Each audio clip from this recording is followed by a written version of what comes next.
तुम्हारे जीवन में तुम्हें कोई भी कितना ही घात देने का सोच रहा हो, चाहे फिर वह समय हो या फिर कोई इंसान, अब उसकी सोच सार्थक नहीं हो सकती है।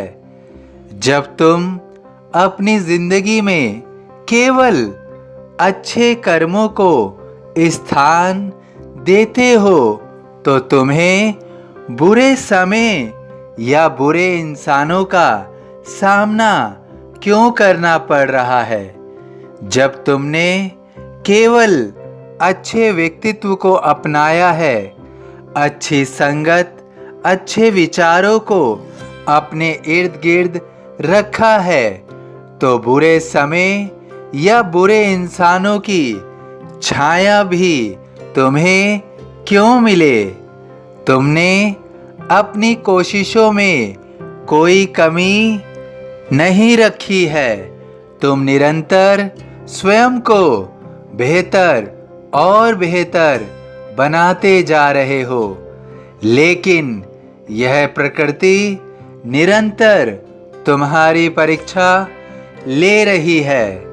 तुम अपने अच्छे कर्मों में वृद्धि करने के लिए परोपकार का कार्य करते रहते हो।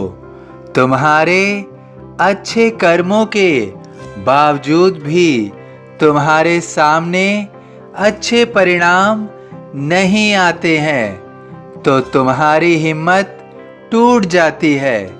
तुमने जो स्वयं को केवल अच्छे कर्मों को करने का वादा किया है, वो वादा कायम रखना मुश्किल हो जाता है। लेकिन अब तुम्हारे मन में इस तरह की दुविधा का जन्म नहीं होगा। अब तुम्हारे कष्टों से कोई भी तुम्हें पीड़ित नहीं कर पाएगा। तुम्हारे कष्ट तुम्हें परेशान नहीं कर पाएंगे। तुमने बहुत सारी पीड़ाओं को सहन कर लिया है। अब तुम्हें अच्छे कर्मों का फल अवश्य मिलेगा। मैं तुम्हारे जीवन से बुरे समय और बुरे इंसानों का निर्गमन कराऊंगा। तुम्हारे जीवन में जो भी बुरा समय आया हुआ है या बुरे लोगों का अस्तित्व बना हुआ है, अब उन सब के जाने का समय आ गया है। तुमने अपने जीवन में सभी दुखों को उठा लिया है। अब तुम्हारे जीवन में दुख का कोई भी नामो निशान ना होगा। दुख तुम्हें छू भी नहीं पाएंगे। तुम्हारे जीवन में अब केवल अच्छे समय का और अच्छे इंसानों का आगमन होगा। तुम्हारे इर्द गिर्द उन सभी लोगों का जमावड़ा होगा जो तुम्हें केवल खुशियां प्रदान करें। तुम्हें अच्छे समय से बहुत सारी अच्छी खुशखबरियां मिलेंगी। तुम्हें ऐसे अवसर मिलेंगे जिनकी तलाश तुम्हें बहुत समय से थी। अब तुम्हारी वो प्रतीक्षा शेष नहीं रह गई है। अब तुम उन अच्छे अवसरों का लाभ पूर्ण रूप से उठा पाओगे और अपने जीवन में उन अच्छे पलों को व्यतीत कर पाओगे जिनकी प्रतीक्षा तुम बहुत समय से कर रहे थे।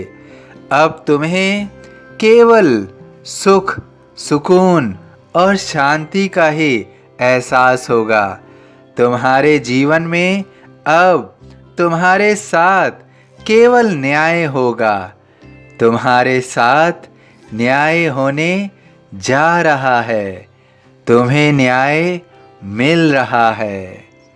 चढ़े समाधि की सीढ़ी पर, पैर तले दुख की पीढ़ी पर, सभी साईं भक्तों से अनुरोध है कि कमेंट बॉक्स में ओम साईं राम या अपनी कोई प्रार्थना लिखिए।